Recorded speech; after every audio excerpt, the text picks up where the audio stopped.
दादा, क्या आप मुझे बता सकते हैं कि ये सड़क पुणे जाती है कि नहीं? इस पर वो बूढ़ा व्यक्ति मुस्कुरा गया और फिर बोला, हाँ बेटा, ये सड़क पुणे जाती है और बहुत ही जल्दी पहुंचा देती है। दोस्तों, आज की कहानी बहुत ही डरावनी है। खूबसूरत शहर नासिक में पप्पू नाम का एक ट्रक ड्राइवर रहता था। पप्पू अपनी निडरता और अपने काम के प्रति समर्पण के लिए जाना जाता था। एक दुर्भाग्यपूर्ण रात पप्पू अकेले ही सामान पहुंचाने के लिए मजबूर हो गया। दरअसल उसका हेल्पर रवि एक गंभीर बीमारी के कारण बिस्तर पर पड़ा हुआ था। अपने कर्तव्य को पूरा करने के लिए दृढ़ संकल्पित पप्पू अकेले ही यात्रा पर निकल पड़े। वो अंधेरी और अमावस की रात थी जब पप्पू नासिक को पुणे से जोड़ने वाली सड़क पर चल पड़ा। हवा में एक भयानक सन्नाटा छा गया था और पूर्वाभास की भावना उस पर भारी पड़ रही थी। जैसे जैसे वो रात में आगे बढ़ता गया, एक फीकी चमक ने उसका ध्यान खींचा। पप्पू ने अपने ट्रक की गति धीमी की और अंधेरे में तिरछी नजर से देखने लगा। ध्यान से देखने पर पता चला कि वहां सड़क के किनारे एक बूढ़ा आदमी खड़ा था। उन्होंने सफेद कपड़े पहने थे और वो कपड़े जगह जगह से फटे थे। खैर, पप्पू ने खिड़की नीचे की और अजनबी को आवाज लगाई। दादा, क्या आप मुझे बता सकते हैं कि ये सड़क पुणे जाती है कि नहीं? इस पर वो बूढ़ा व्यक्ति मुस्कुरा गया और फिर बोला, हाँ बेटा, ये सड़क पुणे जाती है और बहुत ही जल्दी पहुंचा देती है। ये पूरी तरह से सुरक्षित है।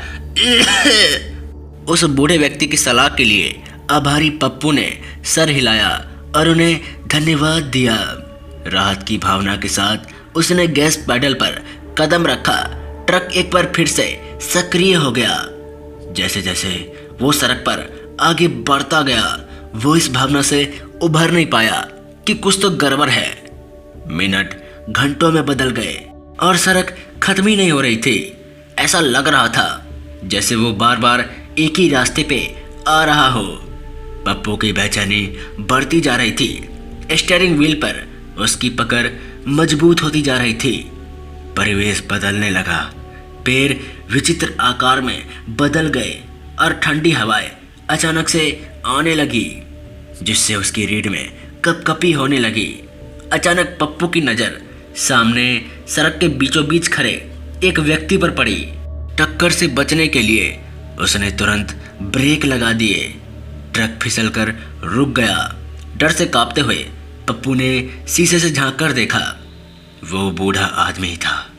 उसकी आंखें खोखली और खाली थी। जैसे ही पप्पू ने अविश्वास से देखा, तभी उसकी आंखों के सामने उस बूढ़े व्यक्ति का चेहरा बहुत ही भयानक हो गया। उसकी दोनों लाल आंखें थी, वो चमक रही थी। उसका शरीर धुंधली धुंध में पिघल गया। पप्पू को अचानक सच्चाई का पता चला। उसका सामना एक भूत से हुआ था, एक दुष्ट आत्मा जो उसे गुमराह कर चुकी थी। घबराकर पप्पू ने अपने ट्रक को पीछे करने की कोशिश की, लेकिन पहिए बिना रुके घूम गए। भूतिया आकृति उसके पास आई।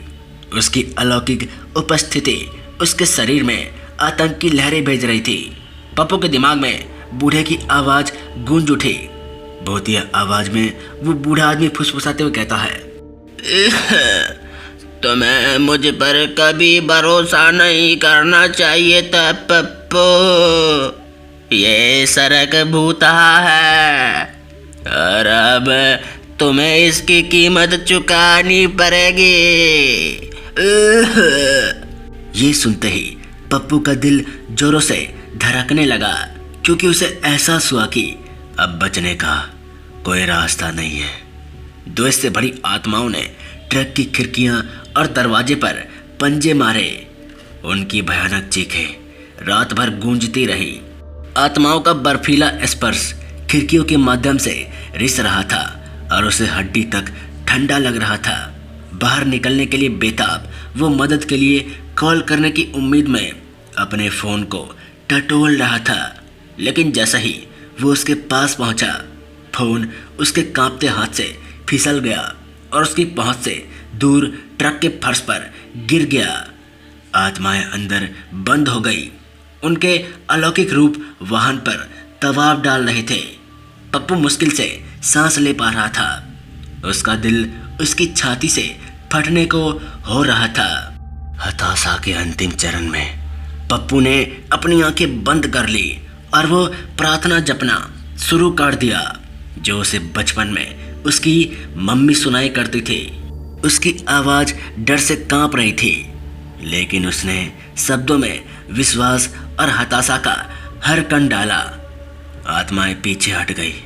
उनका विलाप वेदनापूर्ण रोने में बदल गया और देखते ही देखते वो सभी उसकी आंखों के सामने जोर जोर से चिल्लाने लगे और कहने लगे, छोड़ दो, छोड़ दो। जैसा ही पप्पू ने जप करना जारी रखा, एक चकाचौंध रोशनी ने ट्रक को घेर लिया। आत्माएं उसकी प्रार्थना की पवित्रता का सामना करने में असमर्थ हो गए। धीरे धीरे रोशनी तेज हो गई, जिससे वो बुरी शक्तियां अंधेरे में गायब हो गई। आखिरकार रोशनी कम हो गई तो पप्पू ने सावधानी से अपनी आंखें खोली। आत्माएं अब चली गई थी। हवा में केवल डर का एहसास रह गया था। जैसे ही वो ट्रक से बाहर निकला, उसने देखा कि सड़क अपने सामान्य स्वरूप में लौट चुकी है।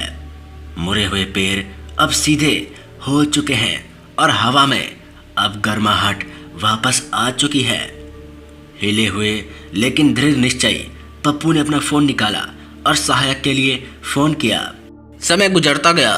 देखते ही देखते उसके साथी आ चुके थे और अब वो सुरक्षित महसूस कर रहा था। उसने फिर से पुणे की यात्रा जारी रखी, लेकिन अंदर ही अंदर पप्पू सच जानता था। उस रात उसे अलौकिक शक्ति का सामना करना पड़ा। एक बुरी ताकत का सामना करना पड़ा जो उसकी जान लेने की कोशिश कर रही थी। उस दिन के बाद से उसने खुद से कसम खाई कि वो फिर कभी अकेले अज्ञात जगह पर, और वो भी रात में नहीं निकलेगा। और इसलिए नासिक के ट्रक ड्राइवर पप्पू की कहानी एक डरावनी याद दिलाती है कि सब कुछ वैसा नहीं है जैसा दिखता है। हो सकता है कि वो छलावा का माया जाल हो। हमारी समझ से परे ऐसे क्षेत्र हैं जो परछाइये में छिपे हुए हैं और बिना सोचे समझे आत्माओं का शिकार करने के लिए उपयुक्त क्षण की प्रतीक्षा कर रहे हैं। पप्पू का भयावह अनुभव हमेशा उसको अपने सपनों में सताता रहेगा। तो दोस्तों, ये कहानी यहीं तक थी। अगर आपको कहानी अच्छी लगे तो हमारे चैनल फियर पॉडकास्ट को लाइक, शेयर, सब्सक्राइब करना ना भूलें। मिलते हैं ऐसी डरावनी कहानी के साथ। तब तक के लिए जय हिंद, जय भारत।